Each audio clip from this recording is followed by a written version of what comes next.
Welcome YouTubers, this is Necro Arcanist XIII in association with Bandit 1569, bringing you the next chapter in Book 1 in the Crusade Chronicles, Hell's Crusade.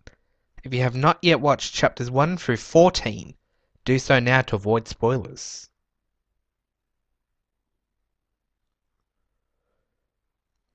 Previously on Hell's Crusade, the rebels awoke in a scientific research lab in Hobart, and proceeded to break out of and into the facility to rescue each other.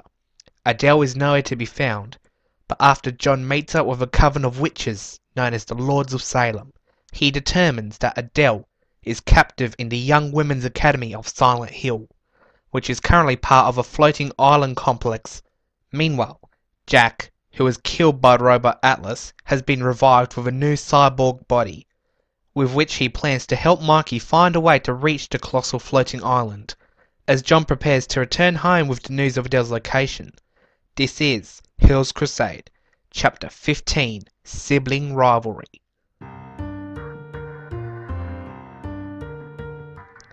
John awoke with a sharp pain in his side. He rolled onto his back to look up, and he saw a soldier pointing a gun directly at his face. "You're supposed to be dead. Good thing I'm here." In a sudden fit of panic, John immediately planted his right hand into the ground and swept his entire body in a circle on that one pivot, knocking out the soldier's legs before he could even take the shot. Before the soldier even fell to the ground, John then jumped up with a backflip, kicking the soldier into the air. Taking out his scythe, John stabbed the end into the ground and jumped up, holding onto the scythe, and kicked the soldier away with both legs. He then started to run. He realised that he was just outside the minor siding building, and knew that he could fly home from there. Spreading his wings, John leapt into the air, calling the Armageddon scythe to him as it was still stuck in the ground. After a few minutes of flight, John spotted his house, and it seemed that everybody was standing out front, so he dived down to join them. Falling to the ground, John ducked and rolled upon hitting the road, ending with a jump to his feet that caused him to land on the edge of the lawn. "Sorry I'm late," he said. "Where the hell were you?" asked Dante. "Oh, with some friends." "You're just in time," said Raziel. "Mikey and Jack are going to be here soon with their big surprise." It's also a good thing you're here because Spearin is beginning to become impatient. He's got that look that Dante had when he tried to burn down the military weapons depot last year. John looked over at Spearin, whose eyes were bulging out of their sockets with their cat-like pupils that glowed with a bright orange. At that moment, a loud roaring noise could be heard as a giant mechanical dragon came flying overhead. It had no arms or legs, but it had 3 rocket engines on its back and a spiked tail. Inside its mouth was a laser cannon and had a series of Gatling guns poking out of its coffin-shaped chest. Its wings were not typical dragon-like wings.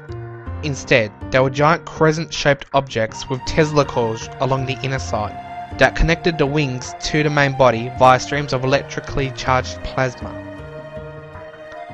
Along the outer side of the curved parts were giant spikes, which were aligned with the Tesla coils that appeared to be missiles ready for launch. Behind the dragon was a giant aircraft shaped like a more realistic dragon, with the eyes as windows and the tail as a single jet engine. There were 2 larger engines under each wing, which were mostly folded down, and its legs were tucked in under the main body. The entire craft gleamed silver in the morning sunlight. The mechanical dragon landed first, coiling its tail up beneath the main body. Then the beast began to fold in on itself. The tail became legs, the wings became arms, the body and head both shrunk down and reassembled their shape, and the guns and cannons on the main body became a sword. Eventually, Jack stood standing, proud of himself. "And that, my friends, was Draco Omega," he said, "mechanical scion and terror of the skies. And this," Jack gestured upward with his left hand, "is the airship Ragnarok." The vehicle started to land on the road next to Jack. Its size made it as wide as the entire road, and it was at least 3 times as long. "Mikey and I built her using the Eagle as a base. Then we built around the mainframe. Reckon she's impressive now? Wait till we add guns and a paint job." The legs of the ship folded out and touched the ground. a ramp lowered from between the rear legs and somebody began to walk out. Mikey, wearing some sort of draconic themed armour, complete with a helmet shaped like a dragon's head, as well as a breastplate with a dragon insignia. Underneath the breastplate, he wore a tattered tunic styled with a spiral pattern wrapped around the arms. One arm had a dragon's head, the other its tail. In the middle was its wings, which went down the length of the tunic, until where it was held in place with a belt with a diamond-shaped buckle, with the same dragon insignia on his breastplate, and just below that, the tunic was torn off. The strangest part of his outfit, however, seemed to be his leather pants. The right leg was black and covered in spike-studded bracelets, while his left leg was white and had chain links sewn into the material, both patterns making a spiral down to his steel-scale combat boots, which also looked like dragon heads. In his hands, he held an electric guitar, and along his back was a contraption that appeared to be wings made of guitars fused together. "What the hell are you wearing?" asked John. "This is my new look," replied Mikey. "You look like the lead singer of a cover band that does the soundtrack to Jurassic Park." "Actually, I was inspired by Iron Man. This nanosuit gives me some enhanced strength and mobility. You still look like a bloody dinosaur." Mikey scoffed. "In case you are forgetting, dragons are important to Asian cultures. They are a sign of nobility and, in our case, destruction." "What's the guitar for, though?" asked Dante. "This is my weapon. One stroke of these golden chords, and it will deliver a sweet lullaby delivered with the force of a battering ram. Music to all our ears." "Prove it then!" Mikey pointed his guitar at Dante and quickly plucked all of the strings at once. Shockwave suddenly threw everybody to the ground. "What the hell was that?" they cried. "Have you ever heard of the concept of reality hacking?" asked Mikey. Raziel seemed intrigued. "I'm pretty sure it's the theoretical possibility of certain numerical sequences that have the capability to alter reality." "Damn right. The guitars on my back are actually computers and speakers. The guitar wirelessly sends and receives data to the computers. And using some powerful experimental Empire technology, I can make certain frequencies that are non-registrable on any charts. And this is how I can hack reality. These undetectable frequencies are actually linked to earthquakes, volcanic eruptions, strange inhuman noises that occur with no source, and paranormal phenomena, just to name a few. The frequencies can mess with the brain radically and force it to do certain actions. It is possible to shut down the vital organs, mass produce the chemicals adrenaline and serotonin to boost one's strength and pain resistance, or even produce the dreaded brown note. With enough pressure from the sound waves in audible range, as you have seen, I can also produce a sonic boom that can blow people back or bring a wall down." "And I'm guessing it's a coincidence that Jack happened to turn into a dragon?" asked John. "Not really. I was testing out my new weapon on him and I must have hit a nerve or something because I managed to induce his transformation. I tried it on myself, but that did not work. I guess it could only affect Jack because of my computers, and it must have affected like his new cyborg brain mind frame or something. Come on, I'll show you the Ragnarok now." Mikey began leading everybody to the ramp. "Do we really have to enter the arse end?" asked Dante. "Well, that's where the entry ramp was to start with," said Jack. "Remember that I sacrificed my plane as the base?" Once on board, inside was a large area that had passenger seats. "This is where the crew will all sit," said Mikey. "I'll manually pilot the plane, and Jack can co-pilot if I need assistance. So in a way, this ship is kind of like my Scion." "And what about those doors?" asked Raziel, pointing at two doorways on either side of the room. "Are they emergency exits or something?" "Not really, but you don't have to worry about those. Yet. Also, keep out of the hatch in the floor up front, that's where all the engines and stuff like that are." "No vehicle bay then?" "Actually there is, the engines just take up the front half. The vehicle bay's in the back. The ramp makes up the floor of the ship and I can raise and lower it to this middle level. The bottom level, where the bay is, and the ground floor which is outside." Where is the top level? Asked Vincent. There's a ladder over there behind you. This is still a prototype, so there are no guns or anything on it yet, which I was gonna put up top. But I can get more parts after we rescue Adele. For now, this is just a transport craft. Still, you've outdone yourself, commented John. I'd give you an arcana to mark yourself as one of us, but you've also outdone that. Mikey nodded. I'd say strap yourselves in, but there are no seatbelts. Jack, let's go fly this thing. Mikey and Jack rushed off to the cockpit while everybody else looked for a seat. Vincent took 2 seats due to his massive size, finding out that the armrests folded in and out as he sat on them. Dante then sat behind Vincent and put his feet up on the ladder's head. Vincent then grabbed Dante by the ankles and threw him head first into the back of the seat, 3 rows in front. Saberfang attempted to get up on a chair, but he jumped off when he thought that he had broken the chair. He looked back to realise that the seats folded back as well as the armrests. Saberfang then climbed back up and made a comfortable bed using 4 seats. John looked around and wondered why there were so many seats, and called out to Mikey. How many more people are we expecting? He asked. We can see Old Blaze soldiers in town in the empties. Well, you never know, came Mikey's voice on an intercom. So, are we headed over to the flight school then? Yeah, I found out that Adele's stuck up on top, so we definitely have to get her down. Gotcha. Where is the damn thing anyway? I couldn't see it on the way back. It's been circling Mount Owen all night. If you look to the left, you'll see it's on its way in front now. If you look to the right, you'll see a cat taking a shit on somebody's porch. Don't worry, it's not ours. The entire room began to creak. What the hell was that? Asked Stan. Oh, it's just a takeoff method. The ship is designed to make a running leap. I just have to remember to close the damn hatch. The mechanical whirring noise echoed as the ramp closed up, sealing the gap in the floor. I just had a thought, called John. If we bring that island down, everybody else up at that college is going to need to come back down as well. Judging from the amount I've seen, you might need more seats. The seats all fold into the floor, replied Mikey. I can fit twice as many people as long as they all stand. I can't wait to be in the same room as all those girls, said Dante cheerfully, his left eyelids purple and throbbing. No, you won't be, commented John. I'm trusting the more sensible members of the group to help evacuate. That means Stan and Bob are out too. Almost immediately, Luke and Stan started to agree with John. That means we split into teams, said Vincent. Some find Adele, others help girls escape. Everybody then looked at Vincent in shock. Congrats, boy, commented John. You just solved your first word problem. You're absolutely right, though. Guess I'm taking Dante, Raziel, Stan, Bob, and Spearin with me. Can I trust you to help evacuate?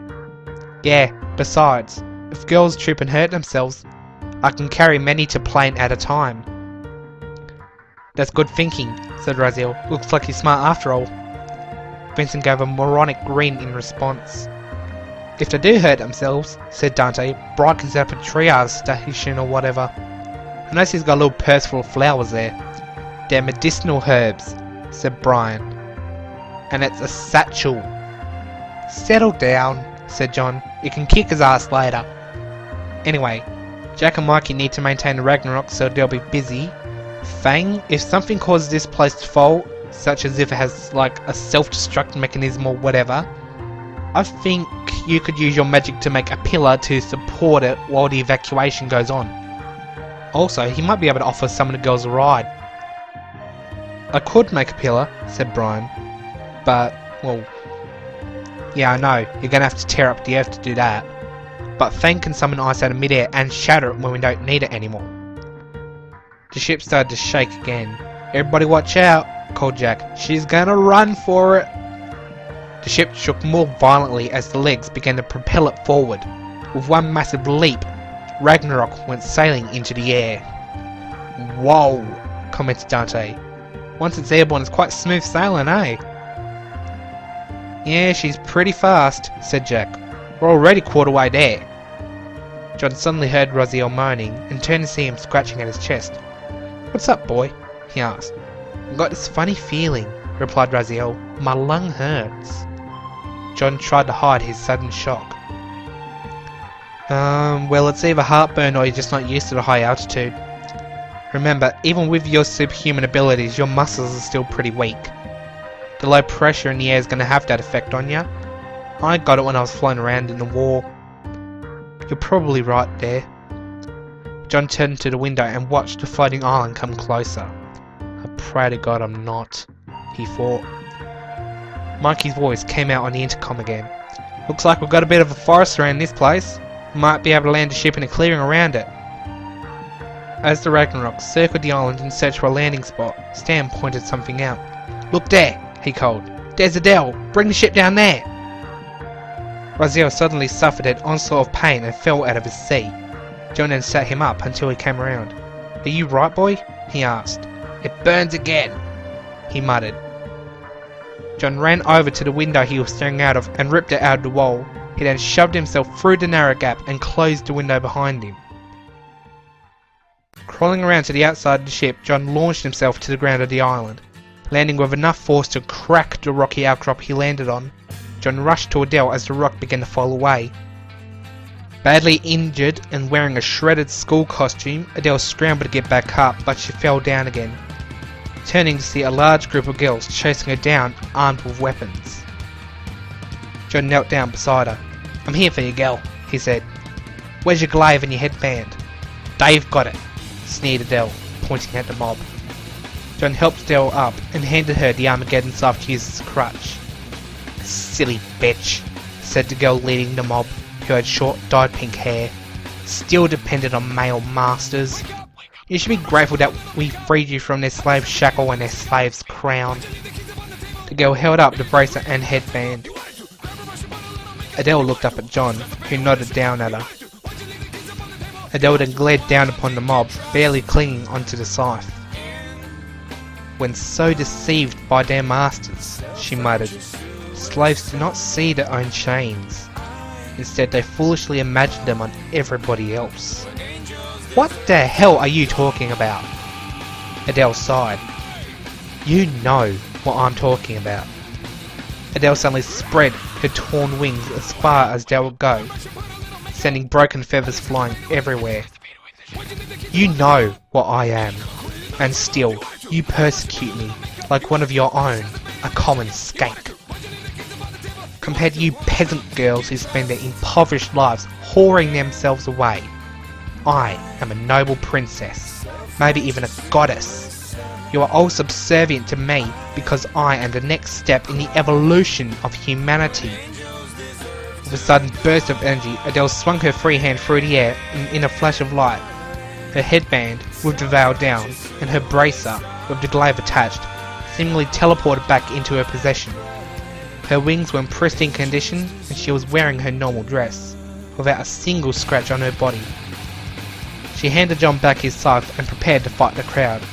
With a flick of her wrist, her glaive sprang out into the ready stance.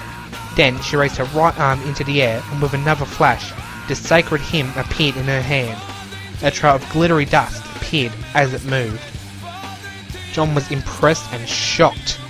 The sudden onset of strength seemed as if Adele was possessed by unknown forces. She placed her left hand over her heart and swung the sword through the air vertically, pointing at the ground. Let she who was without sin cast the first blade. Adele then spun round in a tight circle, throwing her glaive through the air with enough precision to cut off the top of the pink-haired girl's head without slicing through her brain. The corpse dropped to the ground, leaving the other girls in shock. Adele caught the glaive as it returned, and she stood in a battle-type pose, glaring at the girls through the gap in the sacred hymn's twin blades. If any of you bitches want some, fine by me, by my hand. All of you who still believe that angels deserve to die shall be cast into the fires of hell for that desecration. Terrified, the other girls ran as fast as they could. The Ragnarok landed just beside John and Adele, allowing everybody on board to get out. Raziel ran up to greet Adele and the two embraced each other. Adele, that was incredible, he said. I thought you couldn't even lift that thing. Hell, even I can't lift that. Adele chuckled quietly. I know my sister Kara is alive, she said. I haven't seen her yet, but in my heart, I know she's still here. They will not keep me from reuniting with her. Luke began laughing. Girl, you crazy, he said. Rage makes a girl do crazy things. However, if they come back, I won't show them crazy. I'll show them unbridled insanity. The entire group whistled and cheered on Adele's newfound courage. If the hope of finding Kara gives you strength, said Spearin, then we must put your strength to work. I smell the essences of evil in the air, so I need to know if you can help us locate the source and put an end to it. Don't worry, Uncle. We've got this covered. Brian pointed out something in the distance. What the hell is that? Everybody turned to see a giant raven fly over the treetops and land on the ground in front of the Necros. It cawed at them, then metamorphosed into an aging hag wearing hair curlers and the traditional school outfit. Adele, please return to us, she sneered. These no-bodily pond scum are not worth your time. They hold back your true potential and have made you obedient. Do you not want to learn just what you can do? Do you not want to be a strong, independent woman? Adele spat at the woman's feet. Piss off! She scowled. The crowd cheered again. I am independent. I know what I am capable of, and I will not let you take control of my life. If I had even but a shred of respect for anybody, that light will never fall on you, Shia. Alright, just know that you forced this upon yourself. The woman grabbed at her hair and ripped off her human disguise. Everybody was surprised to see her true form, a busty demoness of literally stunning youth and beauty, wearing nothing but a silk and lace swimsuit as well as leather high-heeled boots that went up to her knees. She reached into her hair and snapped the hair tie that held it back, letting it flow over her shoulders. Just behind her red-skinned stunning body, a spiked tail swayed around as if it were a cat's. Reaching into her boots, she wrapped her long blood-red nails around two daggers, her elven ears tingling at the sound of the blades scraping against the inside of their sheaths as she gracefully pulled them out, twirling them around her fingers. Carefully, she brushed at the hair in front of her face with the dagger in her right hand, cutting the hair into a fringe just like Adele's, to reveal two small horns sprouting out of her forehead. John studied the blades in her hand, and, in counterpart to Spearin's phoenix-shaped daggers, Shia's daggers were shaped with the familiar crow insignia that had haunted him for the last few weeks. John began to hiss at her violently as the scars on his body burned excruciatingly in memory of the dagger's shape. Then, the demoness bent down into a seemingly familiar position, kneeling halfway over the ground with the right knife poised and pointed sideways, and the left stretched out and pointed down. Rain Dancer, muttered Dante to himself. Yes, I heard about how you killed my favourite assassin, growled Shia softly. I taught her well, don't you agree? Not well enough, said John. If a master assassin can easily be beaten by a feminine pretty boy, then no, I do not agree that she was trained well enough. If you believe that she lacked the skill necessary to defeat you, then you could say that her death could not be avoided, just like the deaths of the thousands of young women here. Spearin pushed his way to the front of the crowd. What are you playing at? He sneered. Brother, have you not realized my master plan? I thought you smarter than that. I am not your brother. I've never been, and I never will be. Oh really? That's a shame. I only tell my closest family about my master plan. I've been trapped for years trying to prevent your kind from taking over this world, and I will not hesitate to kill you where you stand. If you will not spill your information, I will spill your blood. Very well then. As a teacher, I shall give you a little history lesson regarding the two girls. Adele started to growl. Ooh, testy aren't we, dear? Anyway, I originally planned on having a little sacrifice to please my master. A ritual that would summon his spirit to this world. Problem was, I had nothing to kill. So, I asked Father for a few tips about how to make a powerful sacrificial ritual. He said that no blood was most potent than that of a newly born child. More specifically, that of a Nephilim child. I searched for thousands of years for one, but they had all sadly died out. Their bloodshed made a river that rivals the Egyptian Nile, as they were called heretics by the very people who worshipped their ancestors. Hemorrhaged, incinerated, drowned, asphyxiated, crushed, all by the people who used to look up to them, who used to love them. So, I decided to make my own. I had the talent to find any man I wanted, but the problem was finding the right one. So, I came across a coven of sinners and abducted an angel right out from under them, the day they were joining God's union. She shivered at the thought. I thought to myself that if any girl was to have that angel's children, they were to be mine. So I used him and enslaved him. Eventually, I had a little girl to call my own, purest heart I've ever seen. So the ritual was to go as planned. However, there was a mishap. Even while under my control, Adele's contemptible father had the power to disrupt the ritual from afar. Even to this day, I have no idea how, but it happened. Our powers intertwined around the poor girl and shattered her soul into two separate halves and two separate entities through divine intervention.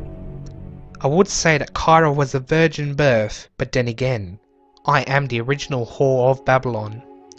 I realised I could do nothing while Samael still had his strength, so I hid him away from the girls and waited for 5 years for his powers to grow weak.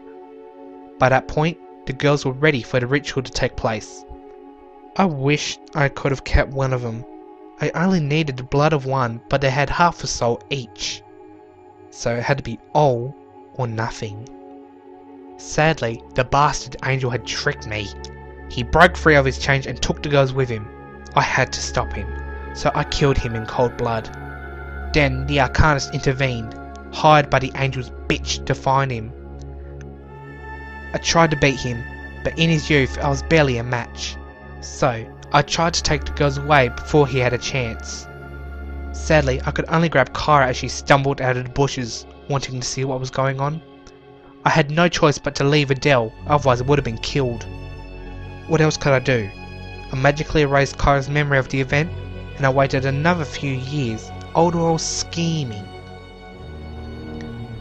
I used my talent to influence several close friends to set a series of events in motion, such as the wars that claimed your families, and the occupation of a nation. The chain reaction was set so that Adele was freed of your hands and practically gift wrapped into mine. Had I killed the girls then, the ritual would be complete and their father would be the icing on the cake. Now that they have matured into beautiful young women, splitting images of their mother, there is one more offering that I can make, the bronze medal in my blood orgy, the sacrifice of 1,000 young virgins. Now that you know, I must kill you off as well. Now, your blood will be the icing on a cake of flesh baked in the fires of hell. John sniggered, then began to laugh out loudly, nearly collapsing as tears rolled down his eyes.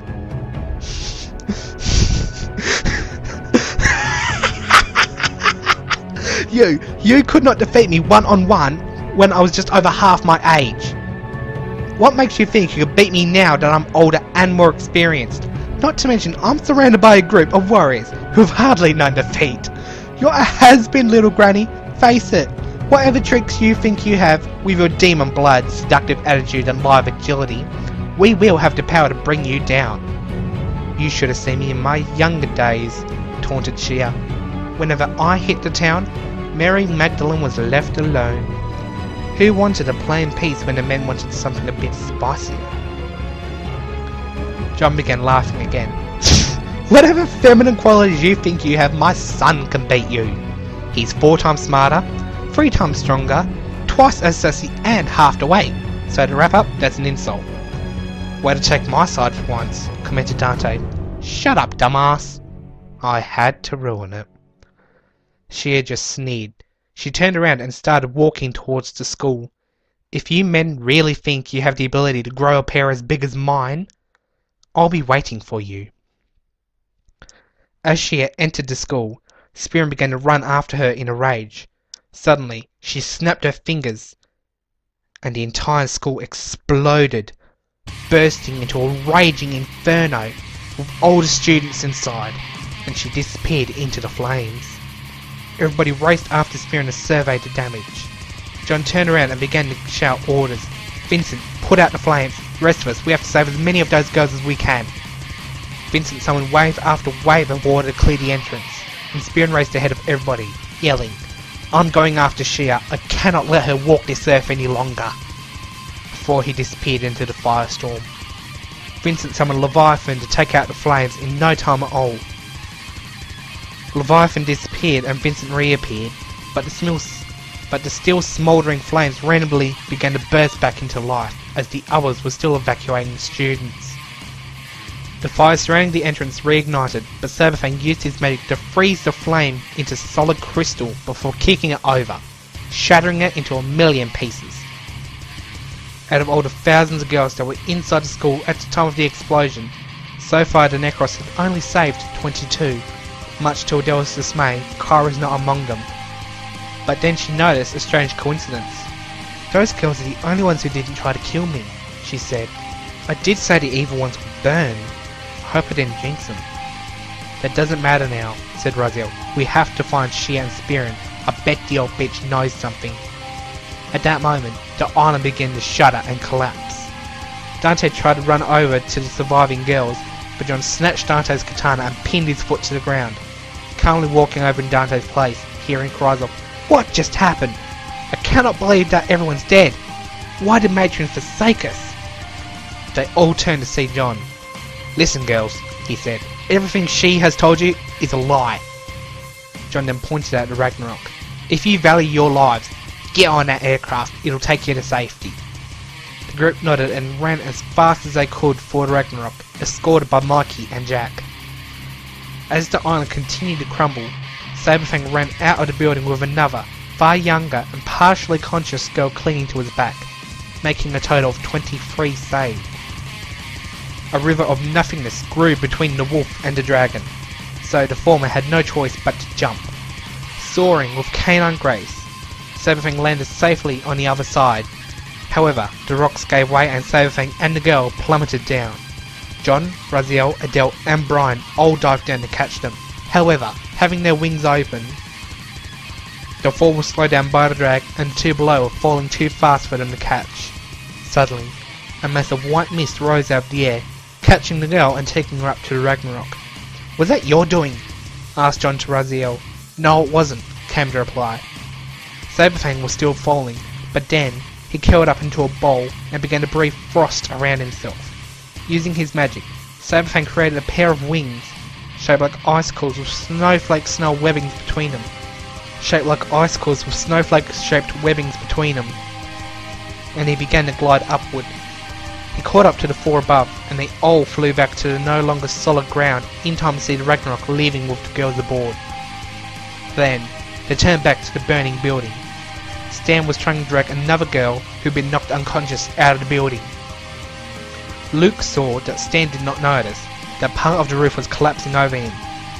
He knew that should the roof fall on Stan, his helmet would protect him, but he would fall on the girl, and the combined weight would crush her to death. In a manner similar to Saberfang, Luke summoned wings made of lightning bolts, and he pointed them at the roof, moving them in a stabbing motion. The wings fired blasts of electricity that exploded, shattering the falling roof into rubble no bigger than a golf ball at most. Suddenly, Explosions began to emerge from the centre of the colossal structure, throwing chunks of Vincent and Spearin-sized debris around, causing the building to collapse wherever the pieces fell.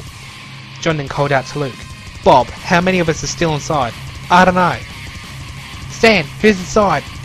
"Everybody else," replied Stan. "Half of them are trapped by fire and rubble. We have to get them out." Suddenly, the whole eastern wall of the building was sent flying out. Vincent barged his way through, carrying 2 girls under his left arm and 3 under his right. "Told you," he said proudly as he carefully laid the girls down on the ground. The western side of the building suddenly erupted as a tornado tore through it, and Dante flew out, carrying another 2 girls over his shoulders. Once he landed, he laid them down next to Vincent's group. John then saw an opportunity. "Dante, if you want to prove yourself useful for once, use your tornado as a filter to sort the bodies from the wreckage." "Gotcha!" Dante ascended with great haste and flew back into the tornado, vanishing completely. As the central explosions continued to rock what remained of the island, the tornado was swept around the edges of the building until only the centre remained. Massive chunks of debris flew out the tornado and over the edge of the island, then shrank down, settling in front of the crater, and a fair distance to the left of the pile of unconscious girls. The tornado disappeared, leaving a pile of possibly thousands of charred corpses in a looming mound. Adele closed her eyes and prayed that she was dreaming. Dante then floated down, holding yet another girl who was still alive, but barely. Dante placed her down at his feet, then walked over to Adele. "Hey, I found this," he said. Dante presented Adele with a locket, and Raziel immediately identified it as the locket Kyra kept. Adele snatched the locket off of Dante and opened it, breaking into tears as she gazed upon her sister's face for the first time in years. Even though most of the glass in the frame had shattered away from both pictures, Raziel placed his index and middle finger on the side of his head and closed his eyes. His head slowly swayed towards Adele, then up at the sky over the blaze. Vincent walked over, wiping soot and blood from his arms. "You see something?" he asked. Raziel, still with his eyes closed, wrapped his arm around Adele's shoulder, allowing her to rest her head on the side of his, gripping the locket tightly enough that the glass left inside penetrated the flesh of her palm. "I see many, many souls floating around," said Raziel. "Had they eyes, they would weep as you do, Adele. But have hope. Kyra is not among them." Raziel's hand traced down Adele's left arm, and with the grace and precision of a gentleman thief, he picked the locket out of her grip to prevent the glass from cutting her further. He then closed the locket gently before placing it back in Adele's hand and curled her fingers over it. With his other hand, he turned Adele towards him so that he could look her in the eyes. "We will find her," he said. "I promise you, if it takes me the rest of my mortal life to fight for anyone and anything in this search, to make you happy, you will be together again." Adele cried another tear, and Raziel could see it glimmer as if the spark of hope had been renewed. At that moment, the rest of the building fell apart. Spearin was sent flying through the air, and he landed at the couple's feet. He did not even take the time to get up before warning them. "Look out! She's got a scion!" Everybody turned in fright at the loud of a deafening roar. She walked out of the blaze as it died, fiddling with a golden locket around her neck. "Poor, poor Spearin," she taunted. "You should have listened. This was the gift that Father gave me, the ability to wipe out entire towns." She had breathed a plume of fire at the group, but suddenly, the white mist from earlier dived from the sky to the ground in front of Spearin, blocking the shot and seemingly absorbing it. The mist formed a human shape, and there stood Zoe. Her robe was sleeker and shinier, quilted of grey silk. Her hood was down to reveal that her black hair was tied back in a ponytail. Her mask was also missing. In its place was a pair of glasses. "What the hell are you doing here?" asked John. "Giving this bitch a taste of my mind and my staff," replied Zoe. 3 more groups of mist shot down and clouded the pile of unconscious girls, taking them away. She then rushed forward at Zoe with both her daggers, aiming for the eyes. Zoe, however, countered by twirling her spear around, pushing Shear's arms away, before strafing to the left, stabbing her spear into the ground, then jumping up and swinging around on it, kicking Shea away with both heels. Zoe then leapt across the field, landing just in front of the Necros. "That was amazing, girl," commented Luke. "Thanks, Bob. Then again, I was taught by the Master Super Soldier." "My brand of training," remarked John, keeping perverts away from women for 25 years. Spearin finally leapt up and rushed over to Zoe's side. "Oh please," said Shea. "You are a sad, pathetic excuse for a demon and a warrior." "Please," mocked Spearin. "You are a sad, whorish excuse for everything you stand for." Adele broke away from Raziel and joined Spearin and Zoe, pointing the sacred hymn at Shea. "It sickens me to know that I am descended from you," she said. Shea tried to shush her, but Adele scowled. "Save your excuses! They run through me as if I shall barb wire into one ear and rip it out the other, making nothing more than a bloody mess that washes away as you desperately try to gain my affection, even though I am that much superior than a shriveled thing in the past, who cannot light a candle in tribute to me in the cold November rain." Shea began to laugh. "Oh, that's rich. I'm the one who's constantly failing to get what I want because you people cannot let your silly little grudges go, and you're the one getting pissed off. I can chill that theory down immediately by letting you know that Kara is gone, and you'll never find where I've hidden her." Adele just growled. "Or I just made things worse," continued Shea. "Either way, should you, although that's highly unlikely, manage to slay me, I have trapped her soul separate from her body. Therefore I have a vessel to possess, and I will live again, and you would not be able to bring me down again. Otherwise you would destroy your own sister." Adele swung her sword through the air. "I have always prided myself on being an intelligent, strong, beautiful woman, who always stood up for what was right, and I never used men as my playthings when I wanted to get my way. You are just plain selfish, and spoiled with the power of a little brat. You will tell me where she is, now! Don't you dare talk to your mother like that. You are not my mother. You are dead to me. As far as I'm concerned, killing you is just exercising your disembodied ghost, banishing it to the deepest reaches of hell. I will pray to God that he will force me to have mercy on your soul, but you hoarded it away many millennia ago, so there's nothing to hold my wrath back." She just shook her head. "Look, Arcanist, see what your vile, poisonous words have done to her. You filled her heart with hatred and rage. You've made her into a little monster." Shea unveiled her wings and slowly rose into the air. "Now, let me open Pandora's locket, so I may show you how to make a bigger one." Spearin clenched his body tight with anticipation. "Get ready," he said. "Here she comes." Shea flicked open her locket and the blackest abyss poured out, engulfing the entire battlefield. When the darkness vanished, Shea was replaced by a massive black feathered dragon. "Behold the power of Queen Tiamat," she shrieked. The Ragnarok came back around.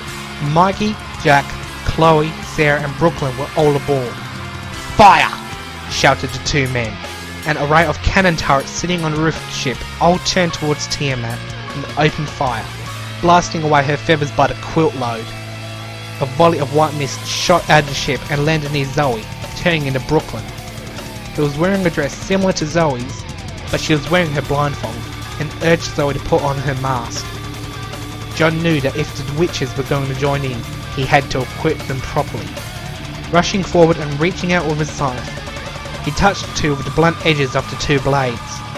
In a flash of light, both girls wore purple amethysts.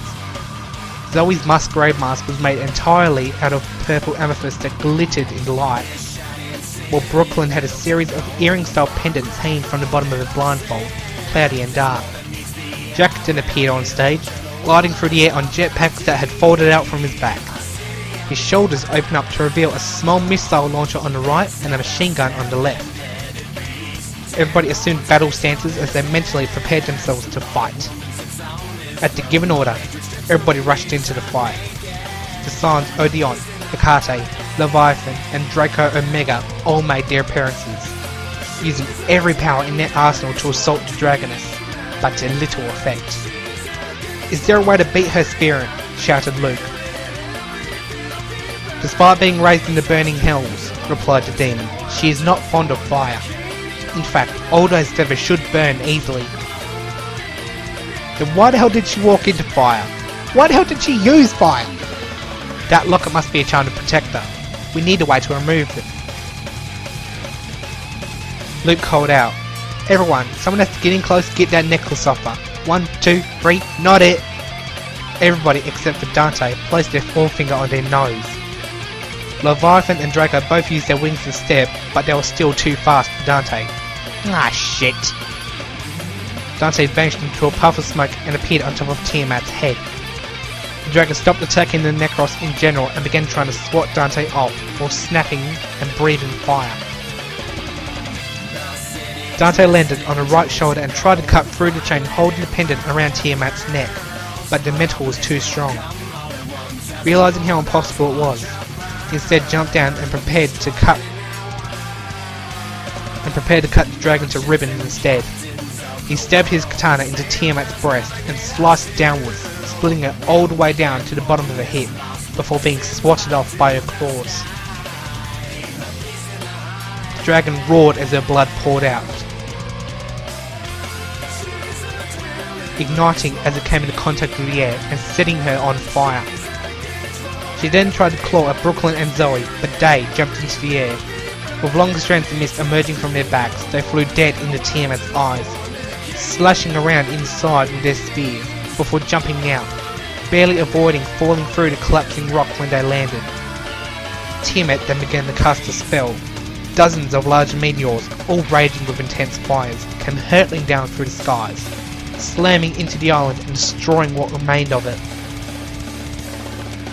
The Necros followed suit as the meteors brought them down with extreme force, all except for Spearin, who stood out amongst them as the sole survivor, who walked out amongst the broken bodies of his wounded comrades, who were barely strong enough to even talk to him. She then fell out of the sky and landed in front of him, clutching her massive wounds as she rapidly blinked her gouged out eyes. "You are all worthless and weak," she shouted. "Especially you, brother." Spear marched over to Shia and snatched her by the neck with his right arm, slowly digging his thumb into her throat, his eyes full of fire. "I have only one thing to say to you," he growled. "What's that?" "My turn." Spear quickly produced his dagger and thrust it just under his thumb, the twin blades just missing Shia's throat as they protruded through her mouth, knocking out a tooth in the process. Spear then threw Shia down to the ground. "Katenas!" he cried. Suddenly, the ground around him began to boil, and the stone became molten. Lava-soaked chains erupted from the ground, wrapping around Shia's legs and forcing her to kneel to the ground.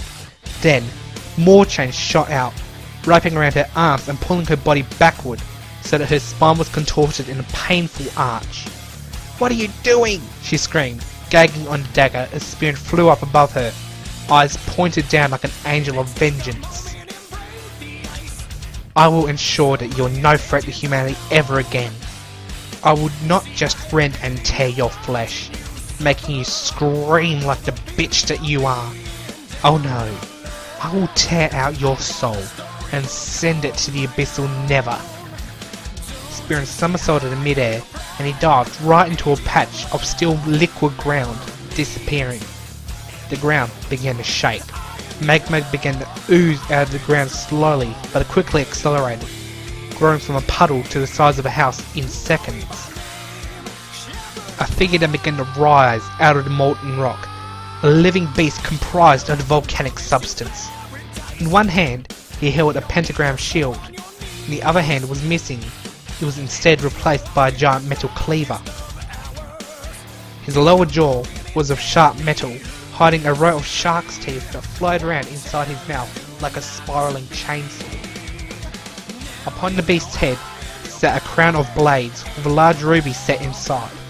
Liquid metal began to ooze from its body, forming a spiked breastplate that hardened beyond all human comprehension of the very word toughness. Spines of stone emerged from its back, forming wings. Finally, The entire body of this creature caught fire, the heat emanating from the lava golem scorching the ground around it, and melting the locket around and the dagger in Shia's neck, burning her horribly as the metal ran down her body and throat, causing her to make a soul-sundering scream of torment. The creature then spoke in a noise that sounded like a blend of mechanical cogs grinding against each other, steam hissing, and the dying screams of a person as they drowned. I am Abaddon, Primarch of Flame, and I bring upon this earth the plague of pyroclasmic hellfire. Abaddon's molten body started to rise up like a cobra ready to strike.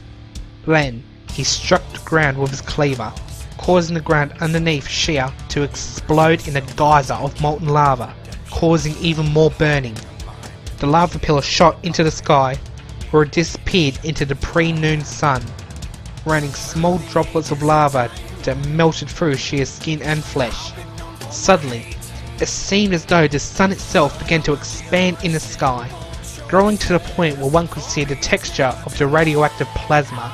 Suddenly, the sun imploded and began retracting back to its original size, while spewing out streaks of liquid fire that ignited the atmosphere, charring it black. As the sun returned to normal, a ring of the fire shot out and seemed to retract into the sun.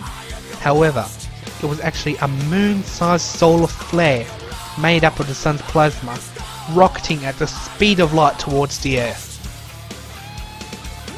As the comet barreled towards the Earth, Abaddon started to glow, and he exploded into a river of fire that blanketed the still-breathing Necros to protect them from his wrath. It was impossible to see the flare impact the planet, as it was bathed in a nightmarish blood-red glow that blotted out all eyesight. Nearly fainting from the heat, the Necros heard a bird shriek in the sky, and they stood up to see that all of their wounds were healed. They looked to see what happened to Shia, and they were shocked by the degree at which her body had melted down to the bone. The still liquid flesh was slowly being absorbed into the cracks in the ground, dripping off of shiny black bone, all that remained of her being her two daggers sitting on the ground. Picking them up and reading the runes along the handles, Raziel made out that they were called the Murder Claws. Raziel then noticed something else sitting inside the chest cavity of the corpse, but he could not see it clearly due to the amount of viscous fluid running everywhere. He hesitatingly reached in between the ribs, making an appalling and disturbing squelching noise that caused the entire group, with a tremendously bare exception for John and himself, to turn around and gag in disgust. Raziel then pulled out and wiped the goo off of the object. "It's Spearin's dagger," he said. "I thought it melted down her throat." Jonathan knelt down beside Raziel to inspect it. "Must probably reformed or something," he said. Where is Big Red anyway?"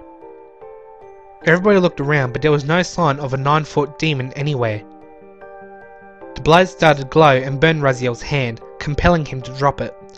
Raziel and John backed away as a large fire began to surround it. After a few seconds, the fire burst into a nova, revealing Spearin, who was torn and tired.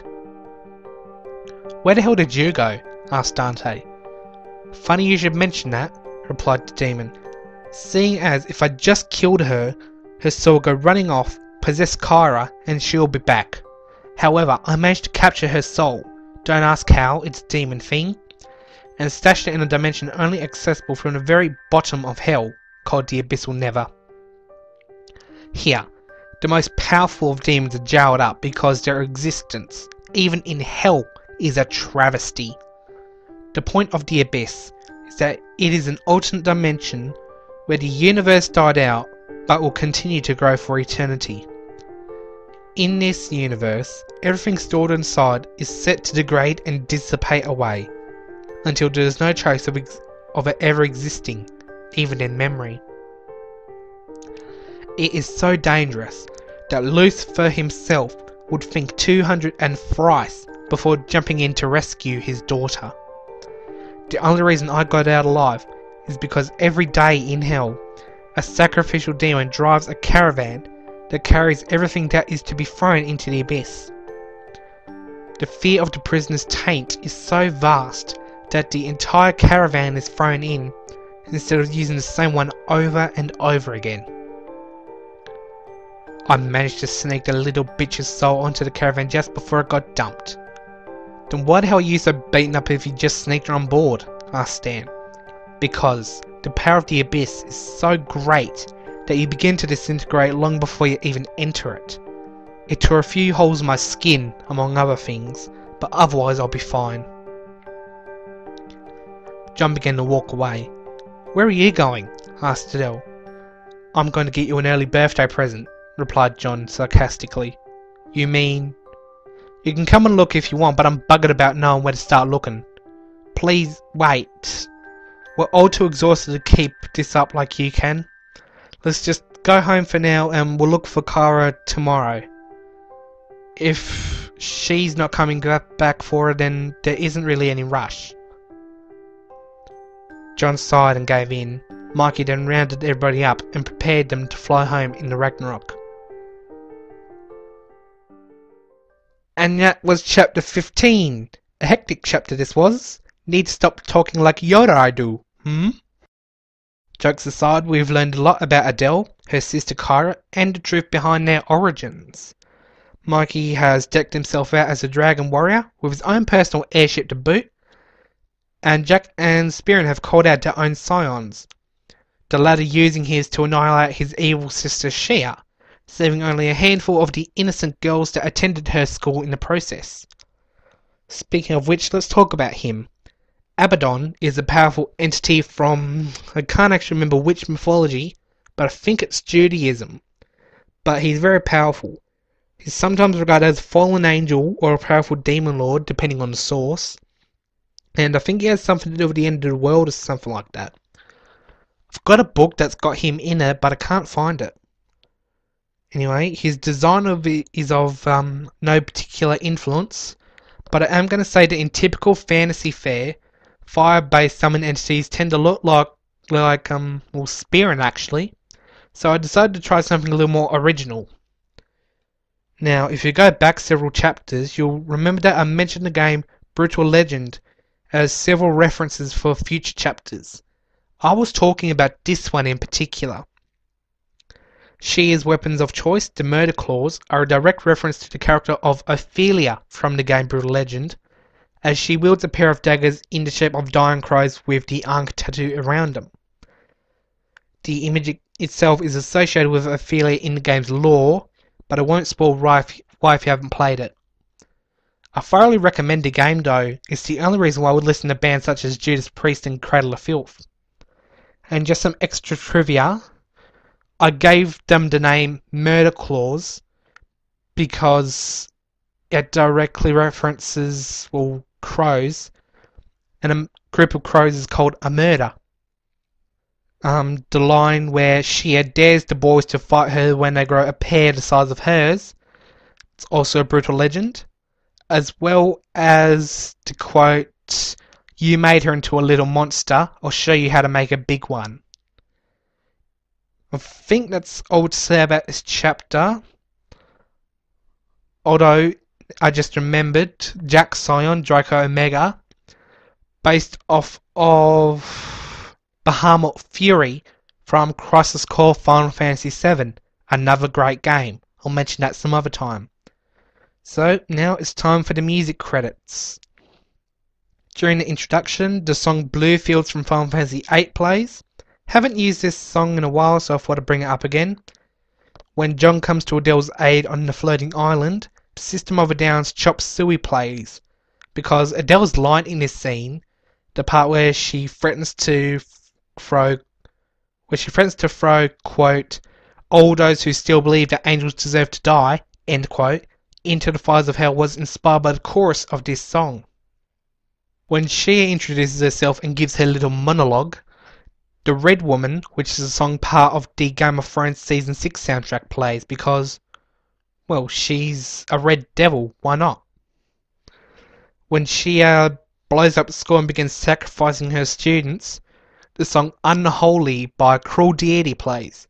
This is a song from Newgrounds, and it's actually a version that I edited to slow down and make it seamlessly loop over and over again because it's very short, the original being only 1 minute 52 seconds in length. When the party begins battle with Shia, The Beast and the Harlot by Avenged Sevenfold plays. This song is perfect for the battle between Spirit and Shia. That's not just because of the title, I mean, listen to how this song starts out. The opening pretty much says Epic Showdown, and the main riff is a perfect metaphor for the phrase, you're going down.